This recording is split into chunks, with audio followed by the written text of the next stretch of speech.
أعوذ بالله من الشيطان الرجيم بسم الله الرحمن الرحيم نعبده ونصلي ونسلم على رسوله الكريم السلام عليكم ورحمة الله wabarakatuh. Lagi tayong magpasalamat sa Allah subhanahu wa ta'ala sa mga biyaya at patnubay na ating nakakamit. Nang lakas para may sagawa natin ang mga kagustuhan ng Allah subhanahu wa ta'ala na siyang naglikha at may kontrol sa lahat ng bagay. Nakikita o di nakikita. At siya din ang nagbibigay ng lahat ng mga pangangailangan natin. Asawa, anak, magulang, at lahat ng meron tayo ay galing sa Allah subhanahu wa ta'ala. Nilikha niya tayo ayon sa pinakamagandang anyo. Tayo ang pinakamagandang anyo sa kanyang nilikha. Kaya dapat lang na tayo ay magpasalamat at purihin ang ating Panginoong Allah subhanahu wa ta'ala. Purihin siya bilang mga masasalamatin, thankful na mga alipin ng Allah subhanahu wa ta'ala. Ang tagumpay ng ating mga magulang, ng mga sahaba, dito sa mundo, maging sa kabilang buhay, sa araw ng paghukom, ay dahil sa kanilang pagmamahal, takot, at pagsunod sa mga utos ng Allah subhanahu wa ta'ala sa pamamaraan ng Nabi sallallahu alaihi wasallam. Ang mga katangian na ito ay kanilang naging gabay at naisabuhay tungo sa tagumpay. At inshallah, sa araw-araw nating pamumuhay ay gamitin din natin itong mga gabay, itong 6 na katangian upang makamit ang mithiin nating papasukin tayo at makita ang Allah sa paraiso. Ang 6 na katangian ay unang-una, ang kalima tayyiba la ilaha illallah. Yan yung pagsasaksi na walang ibang Diyos na dapat sambahin maliban sa Allah subhanahu wa ta'ala.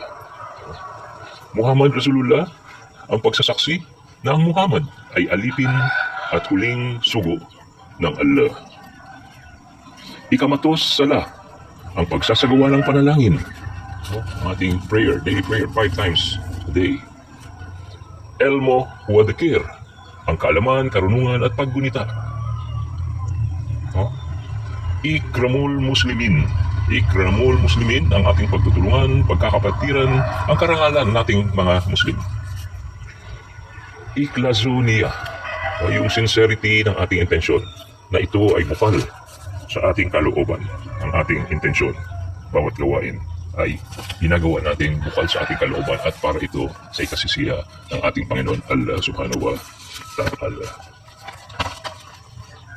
At ang kuhuds fil sabilillah, yung paglalakbay natin sa landas ng Allah. Mahalagang magawa natin ang mga pamamaraan at upang makamit natin, mahalagang magawa natin yung mga pamamaraan na 6 at upang makamit natin yan, taos puso nating hilingin at iyakan kay Allah subhanahu wa ta'ala na ituro niya sa atin, pumasok sa ating kaisipan, sa ating puso, sa ating damdamin ang tunay na hakikat ng bawat katangian at maipalaganap natin yung mga katangian na yan. Kung babalikan natin yung kalima tayyiba la ilaha illallah, na kung saan ang kalimang ito ay kung paano natin maiwawaksi at mabura sa ating mga puso at kaisipan ang paniniwala sa kakayahan ng mundo at mapalitan ng lubos na pananalig at paniniwala sa kapangyarihan ng Panginoong Allah subhanahu wa ta'ala. Sapagkat pag nagawa natin yan, ang gantimpala sa kalima tayyiba la ilaha illallah ay kung sino man ang makapagbibigkas ng la ilaha illallah sa oras ng kanyang kamatayan bago malagutan ng hininga ay papasukin ng Allah sa kanyang paraiso. Papasukin ng Allah sa kanyang paraiso.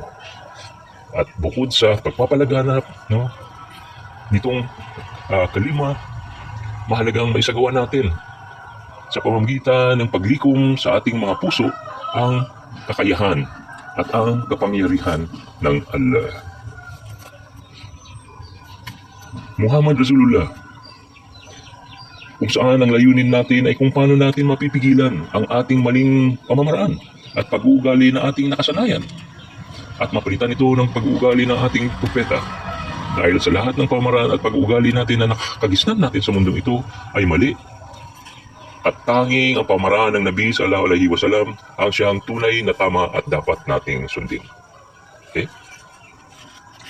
At may mga gantimpala ito tulad ng sino man makapagdadala ng panalangin ng salawat sa Nabi ay pagkakalaban din siya ng Allah ng 10 beses na salawat.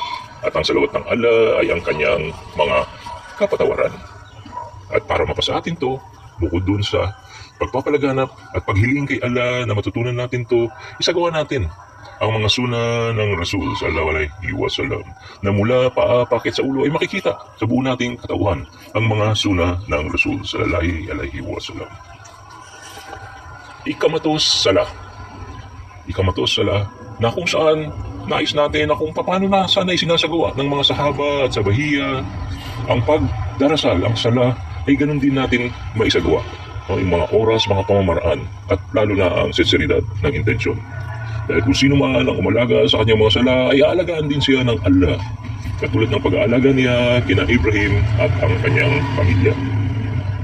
Kaya isagawa natin ang sala sa pamamagitan ng pag-aalaga ng mga pardo at suna na panalangin at lahat ng mga suliranin natin ay sa Allah lamang natin idulog sa pamamagitan ng pagdarasal. Yakin Hudu wa iyakinas rahim. Kay Allah lamang tayo hihiling, kay Allah lamang tayo magdarasal, ano man ang ating problema o ano man ang ating kahilingan. Elmo wa dikir. Sa elmo, nais natin na tayo magkaroon ng karunungan sa ating relihiyong Islam sa kahit na anong panahon o anumang pagkakataon. Sapagkat mahalaga na kung sino man ang lumabas sa kanyang bahay upang mag-aral ng kaalamang Islam ay gagabayan ng Allah ang kanyang landas papunta sa paraiso. Isagawa natin ito sa pamamagitan ng pag-aaral ng Elmo Masail at Elmo Fadhail. Dikir ang pagunita sa Allah. Ang layunin natin kung paano natin maisagawa ang buong buhay natin na sa loob ng 24 na oras ay lahat ito'y paggugunita at pagpupuri sa ating Allah subhanahu wa ta'ala. Sapagkat ito'y ginagantimpalaan na kung sino man ang mapagbigkas ng subhanallah ay mas matimbang pa sa karya ng Nabi Sulaiman 10 ng kanyang kayamanan. Isagawa natin ang dikir sa pamamagitan ng pag-aaral ng mga masnun duwain ng Rasul sallallahu alaihi wasallam at huwag natin kaligtaan ang mga tasbihat natin na 300 sa umaga, hapon, gabi. Ikramul Muslimin, ang ating karangalan bilang mga Muslim, ang ating pagkakapatiran, ang ating pagtutulungan. Dahil ang layunin ng ikram ay kailangan natin ibigay ng buong buo ang karapatan ng ating kapatid na Muslim. At ang karapatan natin sa ating kapatid ay kahit hindi natin makuha ng buo, tayo maging mapagpaubaya at mapag-intindi. Ang mahalaga, maibigay natin ng buo ang karapatan ng ating mga kapatid. Sapagkat sa ikram na ito ay gagantipalaan na kung sino man ang tumutulong sa kanyang kapwa Muslim, ay tutulungan din siya ng Allah hanggat siya ay tumutulong sa ating mga kapwa, sa ating mga kapatid. Isagawa natin ang ikram sa kahit na maliliit lamang. Umpisa natin sa maliliit na ikram na magkaroon tayo ng malasakit at pagmamahal sa kapwa natin Muslim. At ang malaking ikram, ang pagsusumikap natin na maitulak natin siya sa paglalakbay sa landas ng Allah. Ikhlasu niya, ang ating intensyon, ang ating sinseridad. Ito'y bukal dapat sa ating kalooban. Kasi kung paano tatanggapin ng Allah ang ating mga gawaing amal, dito ibabase sa ating sinseridad. Dahil ang gantimpala ng ikhlas ay kung sino man ang makapagbibigay ng sadaka ng taos-puso na kahit kasing laki ng buto ng korna ay papalitan ng Allah ng kasing laki ng bundok ng Uhud. Ang ating lahat ng kabutihan. At kailangan maisagawa natin ang ikhlas na sa pagsasagawa natin ng ikhlas, bago tayo gagawa ng anumang amal, ay suriin natin muna ang ating niyat. Bago natin tapusin, suriin natin ulit sapagkat maaaring nagbabago ang ating niyat na nagsimula tayo na ito'y para sa kailulugod ng Allah on the way o bago matapos biglang nagbago, siguruhin natin hindi nagbabago ang ating intensyon. Panghuli ko, Ruds Fi Sabilillah, yung ating paglalakbay, kung saan ang layunin nito ay kung paano tayo matutong maglaan ng oras sa landas ng Allah subhanahu wa ta'ala. At matuto tayong gumastos sa agama. Matuto din tayong magmalasakit, magsakripisyo para sa ating agama. Sapagkat ang gantimpala ng Buruts ay kung sino man ang lumalabas mula sa kanyang bahay upang maglakbay sa landas ng Allah ay mas mainam pa kaysa sa mundong ito, 10 ng kanyang nilalaman ang ibibigay, no? Ang tatanggapin mula kay Allah. May sagawa natin ito sa pamagitan sa pagkakaroon ng 5 amal sa ating mga lugar, no? Pagbalik natin. Una, maswara sa masjid, maswara sa bahay. Taalim sa masjid, taalim sa bahay. 2 oras at kalahati na malasakit, no? Sa agama, araw-araw, maglaan tayo. Pang-apat, makami amal. Makami amal at intikali jawla. Linggo-linggo, no? Pasyalan natin kahit pa paano ang ibang masjid. Makipag-usap tayo, magbigay tayo ng kaalaman at tanggapin din natin, pakinggan din natin ang kanilang mga kaalaman na maaaring maidagdag sa atin. Pang-5, ang nisab o ating schedule. Huwag natin kalimutan na tuwing 1 buwan ay 3 araw, no? 3 araw na sunod-sunod ang ating paglalakbay. Tuwing 1 taon ay 40 days tulad ng ginawa natin. Congratulations sa ating lahat. At sa ating buong buhay ay makapaglakbay tayo ng 4 o hanggang 6 na buwan para sa Allah subhanahu wa ta'ala.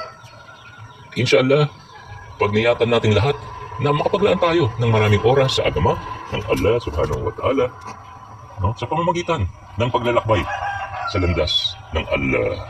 Okay? Nang sa ganoon ay makamtam natin ang tagumpay sa mundo, lalong-lalo na sa Yaumul Kiyamat.